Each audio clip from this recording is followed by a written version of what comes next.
जिनके चरण में सुर असुर सादर झुकाते शीश को, मेरी विनययुत वंदना उन जिनवीर जगदीश को। मेरी विनययुत वंदना उन जिनवीर जगदीश को। परात्पर गुरुवे नमः। परम्पराचार्य गुरुवे नमः। परम गुरुवे नमः। साक्षात् प्रत्यक्ष सद्गुरुवे नमो नमः।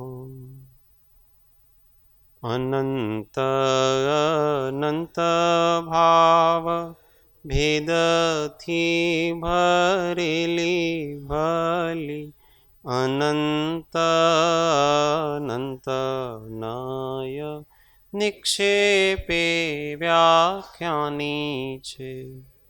सकल जगत गीत कारिणी हारिणी मोह तारिणी भवाब्धि चारिणी प्रमाणी छे।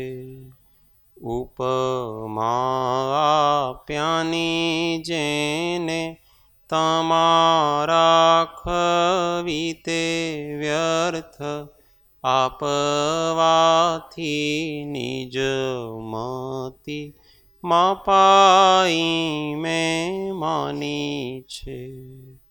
अहो राज चंद्र बाळ ख्याल नथी पामताय, जिनेश्वर ताणी वा जाणी तेणे जाणी छे। गुरुराज ताणी वा जाणी तेणे जाणी छे। नत्वा जिनेन्द्रं गतसर्वदोषं सर्वज्ञदेवं हितदर्शकं श्रीजैन सिद्धान्त प्रवेशिकेर्यं विरच्यते स्वल्पधियां हिताय, विरच्यते स्वल्पधियां हिताय। ओ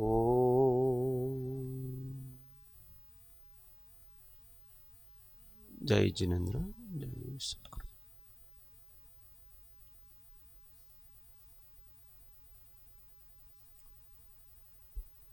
इच्छाचारी, अनिच्छाचारी, परेच्छाचारी। इच्छाचारी, अनिच्छाचारी, परेच्छाचारी आ त्रण प्रकारना जीव होय छे। आना विषय काले विचार करीने आवजो, विचारणा करीश।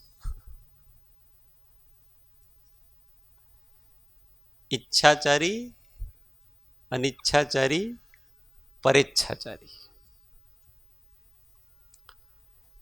स्वाध्याय में श्री जैन सिद्धांत प्रवेशिका प्रश्न संख्या 460 पे चर्चा चल रही थी अपने। विकलत्रयी जीव कहाँ रहते हैं? तो विकलत्रयी जीव कर्म भूमि और अंत के आधे द्वीप तथा अंत के स्वयंभू रमण समुद्र में ही रहते हैं। तो कर्म भूमि मतलब 2.5 द्वीप हो गए। अब 2.5 द्वीप में को छोड़ करके बीच में असंख्यात द्वीप और समुद्र है। वहां पर विकलत्रय जीव नहीं रहते। कहाँ रहेंगे? फिर सबसे अंतिम का द्वीप है। कौन सा द्वीप है सबसे अंतिम का? स्वयंभू रमण द्वीप है। उस द्वीप में भी पूरे द्वीप में नहीं रहते हैं। वो द्वीप आधा पार करके जाओ और उस द्वीप के बीच में एक नागेंद्र नाम का पर्वत है। उस नागेंद्र पर्वत के उस पार जितना भी द्वीप है स्वयंभू रमण, उधर ये विकलत्रय जीव रहेंगे। और इसके आगे पूरा स्वयंभू रमण समुद्र, उसमें ये विकलत्रय जीव रहते हैं। इसके बीच में विकलत्रय जीव नहीं रहते हैं। विकलत्रय मतलब 2 इंद्रिय, 3 इंद्रिय, 4 इंद्रिय, इस प्रकार। बराबर समझ में आ गया? 461 पंचेंद्रिय तिर्यंच कहां कहां रहते हैं? 5 इंद्रिय वाले तिर्यंच कहां कहां रहते हैं? उत्तर तिर्यक लोक में रहते हैं। ये तिर्यक लोक किसको कहते हैं? तिर्यक लोक किसको कहते हैं? इस मध्य लोक को तिर्यक लोक कहते हैं। तिर्यंच रहते हैं इसलिए तिर्यक लोक नहीं कहते हैं। ये तिरछा ऐसा, ऐसे ही जाता हो ऐसा, इसलिए उसको तिर्यक लोक कहते हैं। एक समुद्र, फिर दूसरा समुद्र, फिर द्वीप, फिर समुद्र, फिर ऐसा ऐसे करते करते यूं यूं जाता है, इसलिए इसको तिर्यक लोक कहते हैं। तो पंचेंद्रिय तिर्यंच कहाँ रहेंगे? तो पंचेंद्रिय तिर्यंच तिर्यक लोक में रहते हैं, मतलब मध्य लोक समझ लेना। परंतु जलचर तिर्यंच लवण समुद्र, कालोदधि समुद्र और स्वयंभू रमण समुद्र के सिवाय अन्य समुद्रों में नहीं है।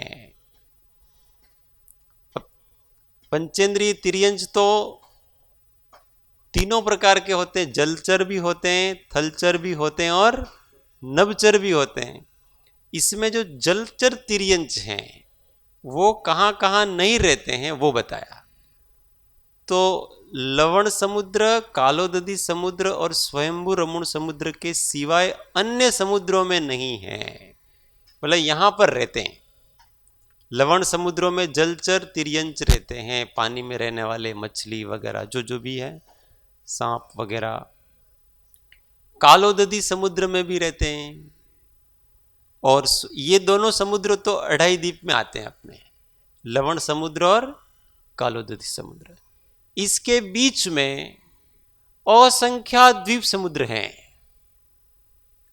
और लास्ट का समुद्र कौन सा है? स्वयंभू रमू समुद्र, उसमें रहेंगे। इसके बीच में कहीं पर भी जलचर तिर्यंच रहेंगे नहीं, पंचेंद्रिय। विकलत्रय भी नहीं रहते हैं। भैया जी अभी वर्तमान में जितने ये समुद्र है ना, वो सब, हाँ वो सब तो इसके अंतर्गत ही आते हैं, भरत क्षेत्र ही है ना ये सारा तो। हाँ, अढ़ाई द्वीप में आते, आर्यखंड। हाँ आर्यखंड बराबर, नहीं मतलब जितना संपूर्ण विश्व है हाँ वो तो आर्यखंड में ही आएगा केवल सारा। आर्यखंड ही है हाँ, कि संपूर्ण भरत क्षेत्र? जम्बूद्वीप में ही आएगा सारा। नहीं तो ये जो सब समुद्र है सबका पानी खारा होता है ऐसा कहते हैं, तो सब लवण समुद्र के ये अंश है ये क्या सब है? लवण समुद्र से ही निकले हुए हैं। ये सारा लवण समुद्र का बैक वाटर है और कुछ नहीं है। समुद्र, लवण समुद्र का बैक वाटर कहते हैं ना, उसको धक्का लगता है और थोड़ा पानी इधर आ जाता है, इस प्रकार का ये सारे के सारे समुद्र। हाँ, खाड़ी कहते हैं, ये सब खाड़ियाँ ही बनी हुई है।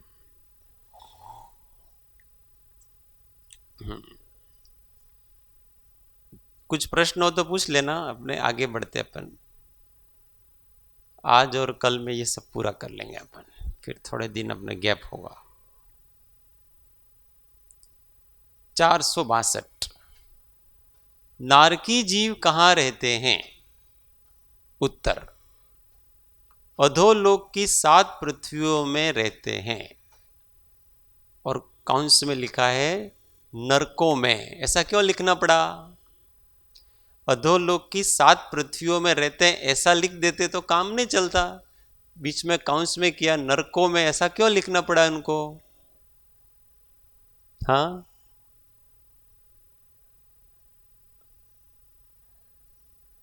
यस वेरी गुड मीना मैंने, कि नरक की पूरी भूमि में नारकी नहीं होते हैं। नारकी कहाँ होते हैं? नारकी नरक की भूमि में जो नरक होते हैं ना वहां होते हैं। सारी रत्न प्रभा पृथ्वी है, उसमें नारकी जीव नहीं है। उस रत्न प्रभा पृथ्वी में 30 लाख नरक हैं। कितने?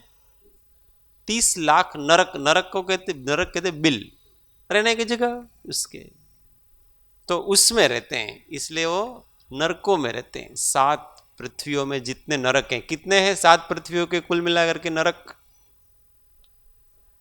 हाँ हाँ हाँ, बराबर, वेरी गुड। 84 लाख नरक है। कितने? 84 लाख नरक हैं, मतलब बिल हैं उतने, सातों पृथ्वियों के मिला करके। गणित बताई थी। पहली पृथ्वी में कितने बिल हैं? नवनीत भाई बताएंगे। हाँ, पहली पृथ्वी में कितने हैं नरसी दादा? नहीं, 30 लाख। वो लिखते नहीं हो आप लोग, बताते रहो। दूसरी पृथ्वी में कितने हैं? तत्वार सूत्र का सूत्र बोलो। 63 पंचविंशति।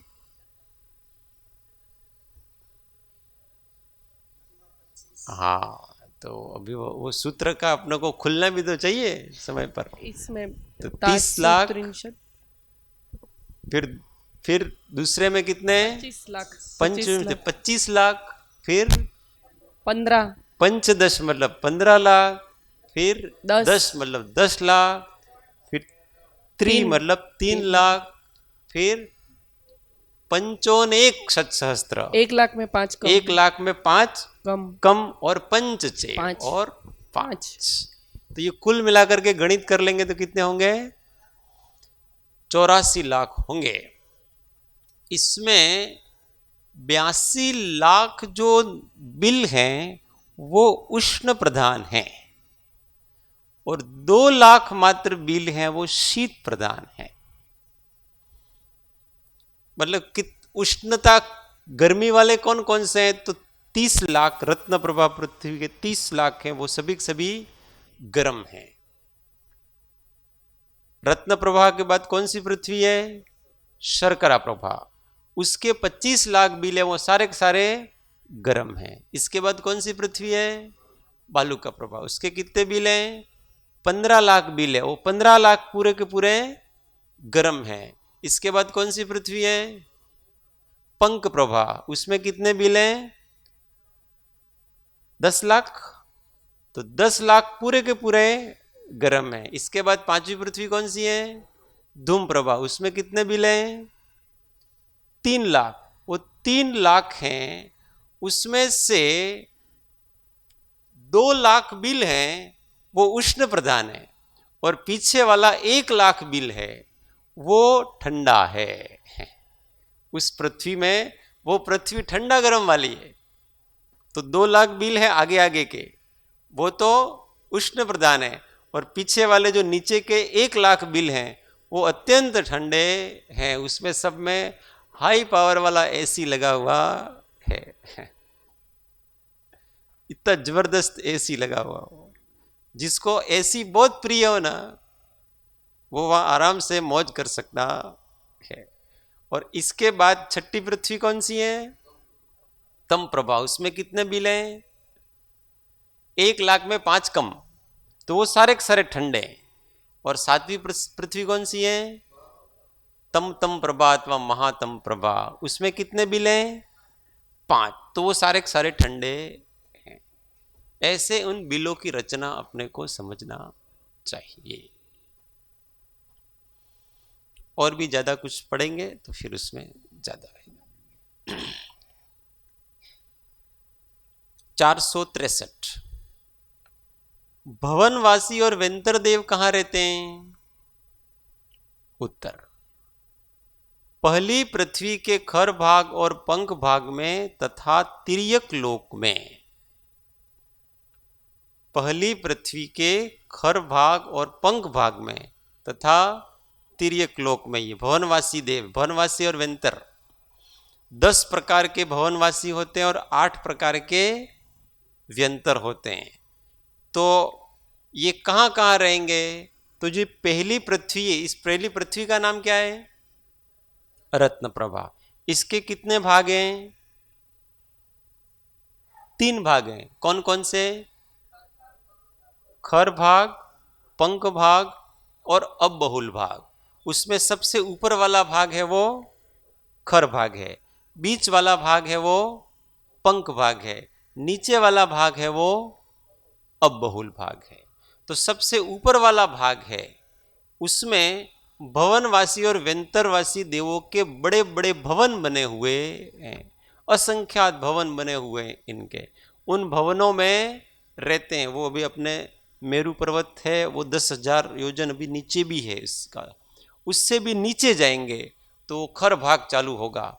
उस खर भाग में उनके भवन बने हुए हैं बहुत अच्छे से, तो वो वहां पर रहते हैं। 9 प्रकार के भवनवासी देव। 9 प्रकार कौन से? असुर कुमार को छोड़ करके बाकी के जितने भी 9 प्रकार के भवनवासी देव हैं वो वहां रहते हैं। और 7 प्रकार के व्यंतर। 7 प्रकार के व्यंतर कौन से? तो राक्षस जाति के व्यंतरों को छोड़ करके बाकी के 7, तो वो खर भाग में उनके भवन बने हुए हैं अच्छे से सुंदर, तो वो वहां रहते हैं। फिर अब 2 बचे, असुर कुमार और राक्षस। भवनवासियों में असुर कुमार, व्यंतरों में राक्षस। तो वो सेकंड वाला पार्ट है, सेकंड मंजिल और नीचे पंख भाग। उस पंख भाग में उनके महल बने हुए हैं, बहुत अच्छे उनके भवन बने अकृत्रिम, तो वहां पर वो रहते हैं। और अब बहुल भाग है, सबसे नीचे वाला भाग है पहली पृथ्वी का, उसमें कौन रहते हैं? उसमें पहली नरक के सभी नारकी रहते हैं। तो ये, और तिर्यक लोक जितना है, तिर्यक लोक मतलब मध्य लोक, उसमें भी ये भवनवासी और व्यंतरों के अकृत्रिम भवन बने हुए हैं, और भी जहां मन चाहे वहां पर वो रह लेते हैं। कौन सी योनि के, कौन सी गति के जीव हैं जो तीनों लोकों में रहते हैं? कौन बताएगा? 4 गतियां हैं। उस 4 गतियों में कौन सी गति के जीव हैं जो तीनों लोकों में रहते हैं?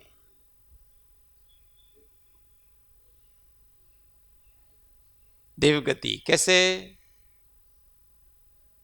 देवलोक अधोलोक में भी रहते हैं, देवलोक मध्यलोक में भी रहते हैं, और देवलोक ऊर्ध्वलोक में भी रहते हैं। और कौन से जीव हैं जो तीनों लोकों में रहते हैं? हाँ, तो तिर्यंच गति के जीव, वो भी तीनों लोकों में रहते हैं। वो अधोलोक में भी रहते हैं, मध्यलोक में भी रहते हैं, और ऊर्ध्वलोक में भी। ऊर्ध्वलोक में कौन से तिर्यंच रहते हैं? तो सूक्ष्म पंच स्थावर, निगोदिया भी है उसमें, परंतु सूक्ष्म पंच स्थावर, वो सारे सारे जीव सूक्ष्म पंच स्थावर में सभी निगोदिया ही जीव हो ऐसा नहीं है। वहां सूक्ष्म पृथ्वी का एक भी है, सूक्ष्म जल का एक भी है, सूक्ष्म वायु।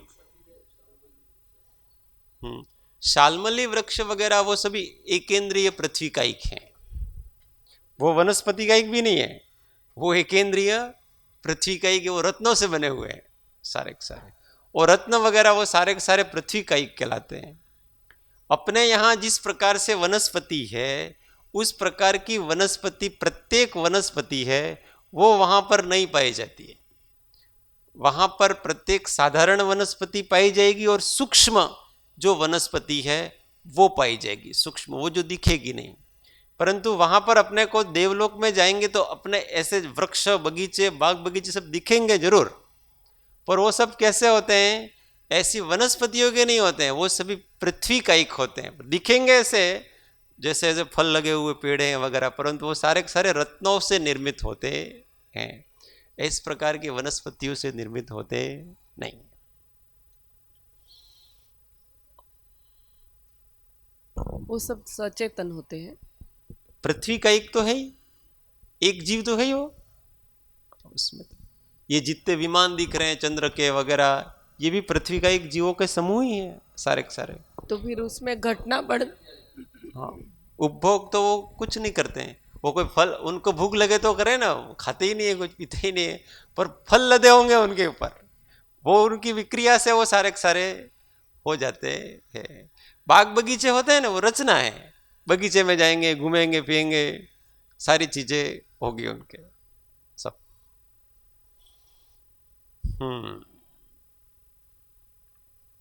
अपने को लगता है वहां क्या होगा, सब है वहां। कल्प वृक्ष कहते हैं उनके, कल्प वृक्ष भी है सारे। ज्यादा तो देख करके पता चलेगा। यहां से कुछ भी अलग वहां नहीं है, इतना समझ लेना। अपने यहां जो जो है उससे कुछ भी अलग वहां पर नहीं है, बस यहां से थोड़ा स्टैंडर्ड विशेष है, बस इतनी सी बात। और वो सब अपनी विक्रिया से सब बनाए, उनको उनकी इच्छा हो देव की, अभी यहां बगीचे की रचना कर दी जाएगी तो बगीचे की रचना कर देगा वो तुरंत।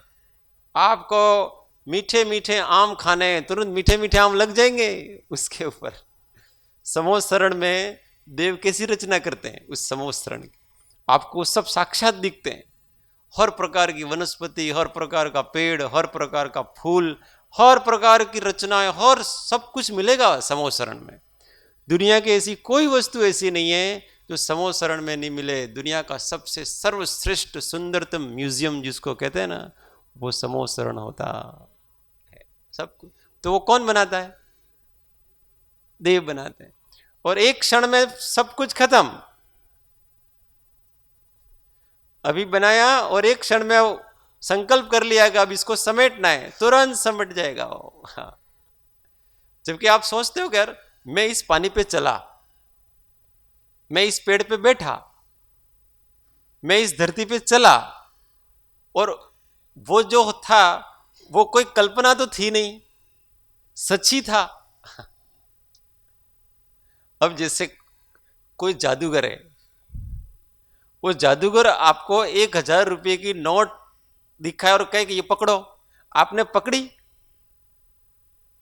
और पकड़ करके आपने उस 1,000 रुपये की नोट का स्पर्श भी किया, उसके ऊपर हाथ फेरा बराबर,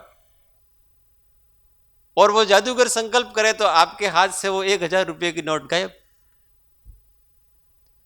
तो वो वास्तव में था कि नहीं था? बताओ।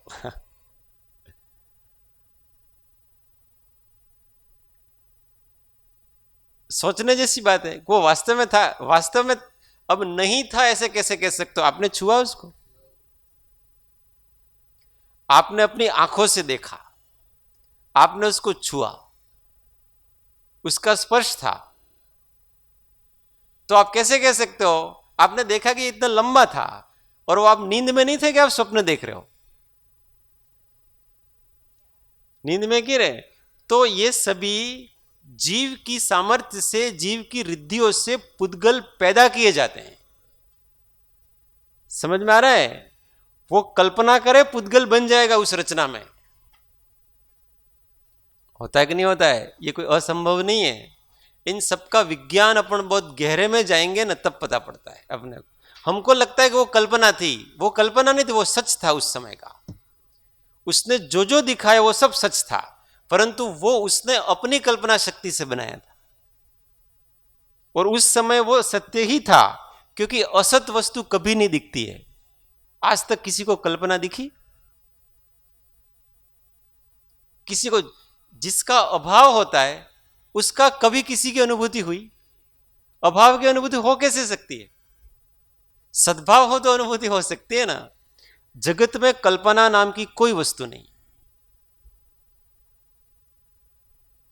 हम कहते हैं कि मृग मरीचिका ये हमारे मन की कल्पना है। ये कल्पना नहीं, ये वास्तविकता है। वास्तव में क्या हो रहा पता है? उसके रोड और धूप, ये दोनों मिल करके एक नई पर्याय की उत्पत्ति कर रहे हैं, जो दूर से देखने पर पानी जैसी लगती है। और उस पर्याय की विशेषता यह है कि या दूर से देखोगे तो ही वो पर्याय नजर में आएगी, नहीं तो नजर में आएगी नहीं। पर उसमें हम पानी मानते हैं, वो भ्रम है, वो पर्याय भ्रम नहीं है। हम सोचते हैं कि जो हमको दिख रहा है वो वास्तविक नहीं है। जैसे हमको वो पानी दिख रहा है तो इसका मतलब वो कोई वस्तु ही नहीं है, ऐसा नहीं है। जो वस्तु नहीं होती है कभी ज्ञान में आती नहीं। ज्ञान उसी को विषय करेगा जिसका सद्भाव है। असद्भाव का ज्ञान कभी विषय कर ही नहीं सकता। अगर असद्भाव का ज्ञान विषय करने लग जाए तो फिर विश्व में जो असत वस्तुएं हैं वो भी ज्ञान में आने लगे तो आपका ज्ञान ही मिथ्या हो जाएगा, क्योंकि आपके ज्ञान में असत वस्तु आई, जो नहीं है वो आया आपके ज्ञान में। नहीं है वो कभी ज्ञान में आ ही नहीं सकता है। जगत में कल्पना नाम की कोई वस्तु होती, सभी वास्तविक हैं। तो वो जो समोसरण बनाया है, समोसरण में सारे पेड़ पौधे, वो सारी चीजें, वो वास्तविक है कि नहीं? उसी प्रकार से जादूगर की नोट वास्तविक है कि नहीं? वो अपनी रिद्धि से बनाई। उस समय पुद्गलों ने ऐसा आकार ग्रहण किया है, और वो उस क्षण तक, जब तक वो चाहेगा तब तक वो पुद्गल रहेगा आपके हाथ में। समूर्छन जीव होते कि नहीं होते हैं, तुरंत अपना आकार ले लेते, लेते कि नहीं लेते हैं? वो अपना आकार, अभी कुछ नहीं है यहां, और यह इतनी बड़ी ईयड़ बन जाएगी तुरंत के तुरंत। कैसे बन गई? पुद्गल अपना क्षण भर में आकार ले लेते हैं ऐसा, और क्षण भर में वो पुद्गल विनश भी जाते हैं। तो समूर्छन है वो सहज आकार ले रहे हैं, वो उनकी रिद्धि से आकार ले रहा है। तो देखो रिद्धियों का सामर्थ्य देखो, कि मर्जिया ऐसे पुद्गलों को परिणाम आयो। यहां पानी नहीं है, वो अभी पानी आपको दिखाएगा, दिखाएगा क्या बनाएगा? इस पत्थर का पानी बनाएगा। सीता जी के वहां बनाएगा नहीं, वह अग्नि का पानी कैसे बनाए? तो वो कहेंगे कि नहीं वो तो अग्नि थी, हमारा भ्रम था। अरे अपना भ्रम नहीं था, राम जी यहां तक डूब गए थे उस पानी में। वो जो अग्नि का पानी बनाया ना, वो अग्नि का पानी इतना प्रसरित हुआ, और राम जी जहां पर वो तमाशा देखने आए थे ना अग्नि परीक्षा का, सारे लोग, सब लोग डूबने लगे, राम के गले में पानी आने लगा उस, और वो राम के कपड़े भीग गए। अब उसको डुप्लीकेट कैसे गए? कि वो डुप्लीकेट था? वो डुप्लीकेट नहीं था, देव ने अपनी विक्रिया से उसको किया है। पानी अग्नि बनती है, सब कुछ पुद्गल है। वो एक पुद्गल अन्य पुद्गल में परिणमित हो सकता है, ये सब उसके विभा व्यंजन पर्याय हैं। कल्पना नाम की कोई वस्तु होती नहीं है। कल्पना किसको कहते हैं? कि जो हमारे ज्ञान में नहीं आ रहा है उसको हम कल्पना कह रहे हैं। कि वास्तव में भ्रम से किसी और को कुछ और मान लेना, इसका नाम कल्पना है, इसका नाम भ्रम है। परंतु वहां कोई वस्तु ही नहीं है, ऐसा नहीं है। जैसे आत्मा को शरीर मान लेना, यह कल्पना है, परंतु इसका अर्थ यह नहीं कि वहां आत्मा और शरीर दोनों में से कोई वस्तु ही नहीं है। वस्तु है, परंतु एक वस्तु को दूसरी वस्तु मान लेता है, दूसरी वस्तु को तीसरी वस्तु मान लेता है, इसका नाम कल्पना है। कि अभाव को सद्भाव मानना, उसका नाम कल्पना नहीं है। इसलिए कल्पना नाम की वस्तु नहीं है। समझ में? कल्पना किसको कहते हैं? कल्पना विपरीतता का नाम है, कल्पना विपर्यास का नाम। तो आपने पानी नहीं था रोड पे, परंतु वो गर्मी और रोड, इन दोनों के निमित्त से एक पानी जैसी एक पुद्गल की पर्याय बनी। असद वस्तु नहीं बनी, वहां पुद्गल की एक पर्याय बनी। उस पर्याय को आपने पानी माना, यह कल्पना है आपकी। परंतु वो पर्याय असत नहीं थी, वो पर्याय काल्पनिक नहीं थी। ऐसा है। नहीं तो स्वप्न देखा, जो जो देखा वो कल्पना थी कि सत्य था, ये बताओ मुझे। जो जो देखा आपने वो कल्पना थी कि सत्य था, ये बताओ मुझे।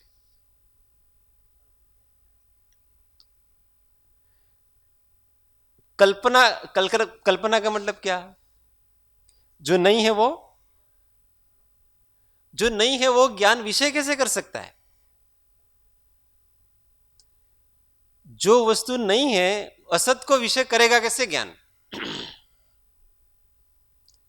इसलिए जो जो स्वप्न में देखा, ज्ञान ने कल्पना से वो पर्याय जो या तो भूतकाल की हैं या भविष्य काल की हैं, अथवा जो मिश्र की हैं, कोई कोई भी प्रकार की हैं, उसको इसने अपने ज्ञान ने उन पर्यायों को बनाया है, और वो पर्याय निर्मित हुई है वहां। किसके? ज्ञान के प्रभाव से वो पर्याय निर्मित हुई, उन पर्यायों को जाना है उसने। हम सोचते हैं कि नदी के पार पानी, मतलब इस साबरमती नदी में पानी है, ऐसा आपने बनाया मन में। तो वो जो मन में आपकी पर्याय की उत्पत्ति हुई वो सद्भुत है। हाँ, परंतु वहां पानी है कि नहीं, वो सद्बुद्ध, वो हो सकता है अथवा नहीं भी हो सकता है, परंतु आपने मन में जो पर्याय बनाई है वो सत्य पर्याय है। समझ में आई वस्तु? अगर आपके मन में जो पर्याय उत्पन्न हुई और आप जिस दृश्य को देख रहे हो, क्योंकि वहां दृष्टा है और दृश्य है। स्वप्न में दृष्टा रहता है कि नहीं रहता है? स्वप्न दृष्टा, हाँ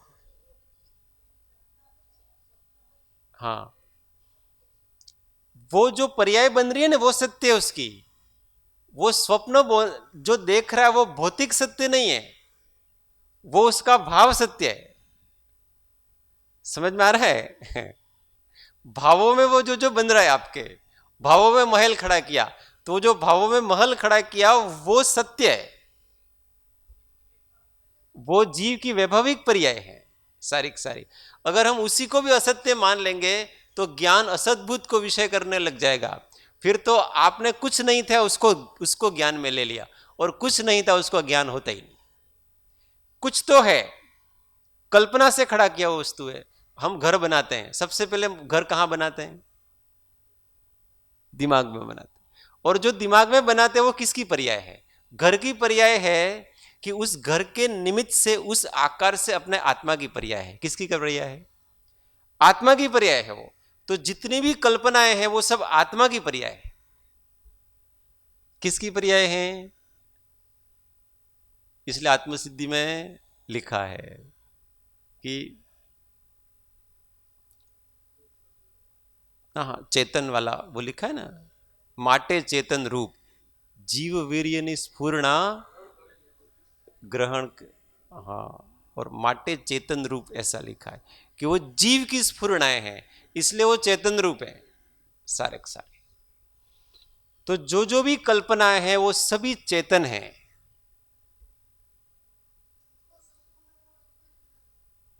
वो भी कल्पना है आपकी, परंतु असत नहीं है वो। कल्पना का अर्थ असत नहीं होता है। कल्पना का अर्थ समझना, अभी बहुत बड़ी बड़ी भूलें ब्लंडर होती है अपने से। हम समझते हैं कल्पना कोई असद्भुत वस्तु है। असद्भुत वस्तु तो कुछ होती ही नहीं। या तो आपके जीव की पर्याय है अथवा आपके उद्गल की पर्याय है, कुछ न कुछ है तीसरी पर्याय। एक बात हमेशा ध्यान रखना, अभाव नाम की कोई वस्तु नहीं है। अभाव, अभाव किसको कहते हैं? जो भाव नहीं है, जो नहीं है उसका नाम अभाव है। परंतु आपका ज्ञान जिसको विषय कर रहा है वो अभाव कैसे हो सकता है? ज्ञान जिसको विषय करता है वो अभावात्मक वस्तु हो ही नहीं सकती। आपके ज्ञान का विपर्यास है वो। आपके, अब वो मृग मरीचिका दिख रही है तो वो विपर्यास किसका है? आपके ज्ञान का विपर्यास है। और वहां उस पर्याय के निमित्त से जो पुद्गल की पर्याय बनी, उस धूप के निमित्त से और रोड के निमित्त से पुद्गल की एक नवीन पर्याय की उत्पत्ति हुई। उस नवीन पर्याय की उत्पत्ति के निमित्त से आपके ज्ञान में पानी जैसी एक कल्पना जागी, वो आपकी पर्याय है। कल्पना जागी, वो किसकी पर्याय है? आपकी पर्याय है।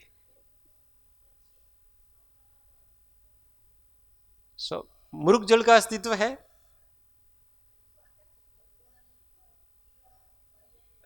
हाँ हाँ, तो ये कर्म के उदय से आपके जो वैभाविक परिणति होते हैं ना, कल्पना है, वो उसका आधार है। आत्मा इसका आधार है।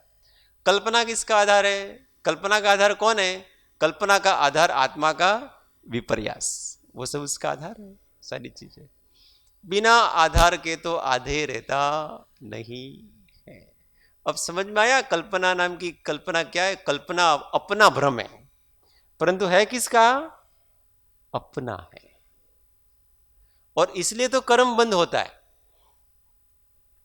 अगर वो भाव हमारे नहीं होते, वो पर्याय हमारे नहीं होते, तो क्या कर्म बंद होता? तो मैंने तो जो है ही नहीं उसको देखा। आपने स्वप्न में डाकू देखा और डाकू को देख करके आप भयभीत हुए, तो आपके अंदर कल्पना जागी उसकी और आप भयभीत हुए। तो उस भय नौ कषाय का अनुभव किसने किया? आत्मा ने किया। अब उस भय नौ कषाय का अनुभव किया तो अब कर्मबंध किसको लगा? आत्मा को लगा। हाँ। कल्पनाओं से कर्म बंध होता है कि नहीं होता है? कल्पना से ही कर्म बंध होता है। सत्य से तो कभी कर्म बंध आज तक जीव को हुआ ही नहीं, कल्पनाओं से ही कर्म बंध हुआ है, चाहे वो सोते से हो अथवा जागते से। अभी भी तो स्वप्न चल रहा है, ये सामने दिख रहे हैं। अगर जो दिख रहे उनको मैं मानूं कि ये आत्मा है, तो ये क्या है? कल्पना है। तो क्या ये असद्भुत हैं? ये नहीं रहे। वास्तव में मैंने क्या माना इनको? ये जो पुद्गल है उसको देखा मैंने, ये पुद्गल ही है ना। अपन चेतन को देख सकते हैं, चेतन को देख। पुद्गल को मैंने क्या माना? जीव माना। ये कल्पना है। परंतु इसका अर्थ ये नहीं है कि वहां पुद्गल का अभाव है अथवा जीव का अभाव है, ऐसा नहीं है। आपके ज्ञान में विपर्यास है, बस ज्ञान के विपर्यास का नाम कल्पना कहते हैं। कवियों की कल्पना होती है तो कल्पना में पर्याय बनाते हैं, काल्पनिक पर्याय बनाते हैं। वो किनकी हैं? वो सारी पर्याय उनकी हैं, वो सारी पर्याय उनकी हैं। और जो उनको आकार वगैरह वो दिख रहे हैं, वो भी किसी और वस्तु के आकार के निमित्त से उनकी कल्पना शक्ति ऐसी जाग रही है। चलो भाई, कहां से ये प्रश्न जागा था कल? पर ये बहुत महत्व की चीज है, अपने को सूक्ष्म में जाना चाहिए। जेम जेम हो सूक्ष्म विचार थी ऊंडो उतरू छो, તેમ તેમ તમારા તત્વના ચમત્કારો મારા સ્વરૂપનો પ્રકાશ કરે છે।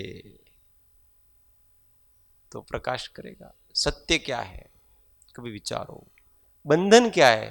कभी विचारो, मुक्त हो जाओगे तुरंत। जैसे ही बंधन पर विचार चलेंगे ना, तो जो जो भी मैंने बंधन मान रखा था वो तो मात्र कल्पना थी। तो कल्पना का निवारण हो जाता है, मुक्ति सुख का अनुभव होता है। बिना विचारे अविचारे करीने आ जीव बंधायो छे। कृपालदेव ने कहा है अविचारे करीने आ जीव बंधायो। तो बहुत सूक्ष्म विचार करो तो हाथ में आएगा सत्य। हमको लगता है कि सत्य को पाने के लिए बहुत बड़ी बड़ी मेहनतें करनी पड़ती है, उठा पटक करनी पड़ती है। ऐसा नहीं, विचार शक्ति से सत्य सामने आता है। विचार शक्ति को इतने गहरे ले जाएं, इतो गहरे ले जाएं, हर चीज के बारे में विचार करो, हर दृष्टा और हर दृश्य के बारे में विचार करो, तो हमेशा आपको दृष्टा का साक्षात्कार अनुभव होगा। वैराग चाहिए भाई। क्या चाहिए इसके लिए? विचार करने के लिए क्या चाहिए? वैराग चाहिए। क्यों?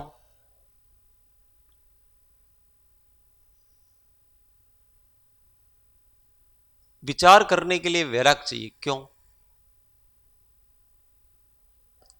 विचार आपको दूसरी कल्पनाओं से निवृत्त हो, दूसरे के प्रति आपके जो चल रहे हैं उससे निवृत्त हो, तो नया विचार जागे ना। आपको तो आप कोई किसी के इंसान का विषय चल रहा है, किसी को कोई चल रहा है, कोई अपने घर का विषय चल रहा है, कोई दुकान का विषय चल रहा है, कोई अपने मित्र का विषय चल रहा है, कोई इसका विषय चल रहा है, कोई मुझे ये करना है वैसा चल रहा है, मुझे वो करना है वैसा चल रहा है। इन विचारों से, इन विकल्पों से निवृत्त हो तो नवीन विचार जागे।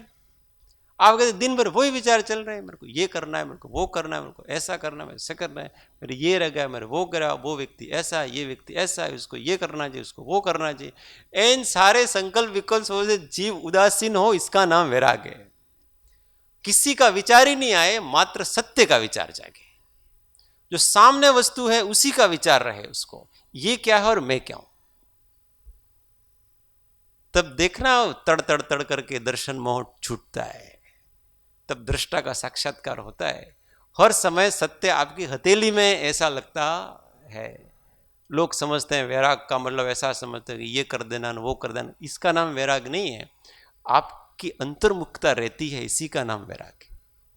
तात्विक विचार, विचार शक्ति खिलेगी, वैराग के बिना कभी खिलेगी? अपना मन दूसरी जगह जाता ही नहीं है, हर एक में केवल तत्व विचार में ही जाता है और कहीं नहीं जाएगा। इसका नाम वैराग कहलाता। तात्विक वैराग अपने जगह है। अपने तो किसी से अरति कर लेना उसको वैराग कहते। ये मेरे मन में नहीं आना चाहिए, इसका नाम वैराग नहीं है। सही दिशा में पॉजिटिव वैराग, सत्य का अनुसंधान जो करता है हर समय, वो नित्य वैरागी है। और वो सहज वैरागी है कि वृत्ति दूसरी जगह नहीं जाती। 464 ज्योतिष्क देव कहां रहते हैं? तो पृथ्वी से 790 योजन की ऊंचाई से लगाकर 900 योजन की ऊंचाई तक, अर्थात 110 योजन आकाश में एक राजू मात्र तिर्यक लोक में ज्योतिष्क देव निवास करते हैं। कहां निवास करेंगे? तो ये अपनी पृथ्वी तल है, ठीक है, ये पृथ्वी तल। उस पृथ्वी तल से सुमेरु पर्वत, ऐसे सुमेरु पर्वत है, उस सुमेरु पर्वत से यहां से जाएंगे तो 7 से 90 योजन दूर जाएंगे अपन। तो सबसे पहले ताराओं के विमान हैं, फिर उससे थोड़े आगे जाएंगे तो सूर्य के विमान है, उससे थोड़े आगे जाएंगे तो चंद्रमा का विमान है, उससे थोड़ा आगे ऊपर जाएंगे तो ग्रहों के विमान है, और उससे थोड़े आगे जाएंगे तो नक्षत्रों के विमान है। और ये 110 योजन की मोटाई में सभी हैं, इतने भाग में 110, इतने में ये सारे सारे फैले हुए हैं। तो ये ज्योतिष लोग देव हैं, वो वहां पर रहते हैं। और कितना, कहां तक रहते हैं? मोटाई तो केवल 110 योजन है इतनी, परंतु ऐसे उनकी लंबाई है, वो असंख्यात द्वीप समुद्रों में प्रसरे हुए। असंख्यात द्वीप समुद्र थे। एक अपना ये जम्बू द्वीप है, उस जम्बू द्वीप में 2 चंद्र 2 सूर्य, फिर प्रत्येक चंद्र का अपना परिवार, सूर्य का अपना परिवार, उसके अपने तारे, उसके ग्रह, उसके नक्षत्र, ऐसे विमान चलेंगे।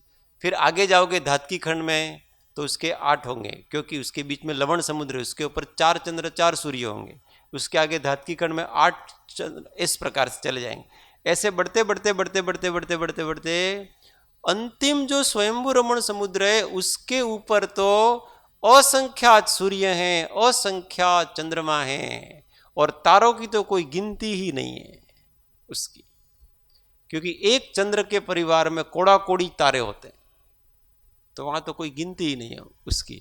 तो ऐसे असंख्यात चंद्र सूर्य के परिवार में कितने तारे होंगे, कितने ग्रह होंगे, कितने नक्षत्र होंगे, और उनमें देव कितने होंगे? वो तो केवल विमानों की संख्या बताई कि असंख्यात सूर्य और असंख्यात चंद्र तो विमान की, उस विमान में देव कितने होंगे? इसलिए देवों की जितनी संख्या, उनमें सबसे अधिक देव ज्योतिष्क देव होते हैं। 4 प्रकार के देव हैं, भवनवासी, व्यंतरवासी, ज्योतिष्क और वैमानिक। उसमें से सबसे अधिक संख्या ज्योतिष्क देवों की होती है। कल्पवासी वो वैमानिक देव, कल्प और कल्पातीत है, उनकी संख्या इतनी नहीं है। सबसे कम संख्या वैमानिक देवों की, फिर सबसे अधिक संख्या ज्योतिष के, इसके बाद व्यंतर, इसके बाद भवनवासी, इसके बाद वैमानिक। इस प्रकार से उनका क्रम। चलो, समय पूरा हो गया, कल अपन आगे पढ़ेंगे।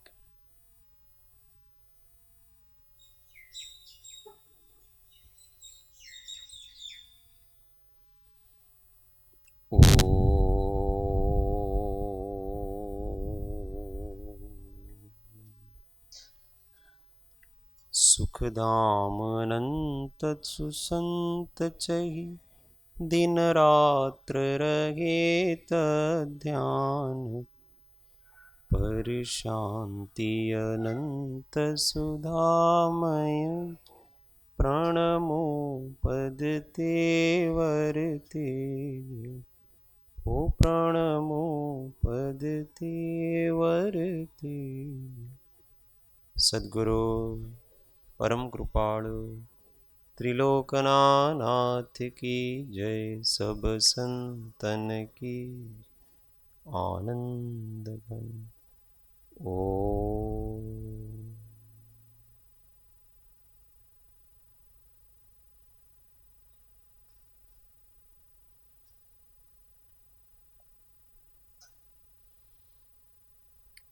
जय सद्गुरु।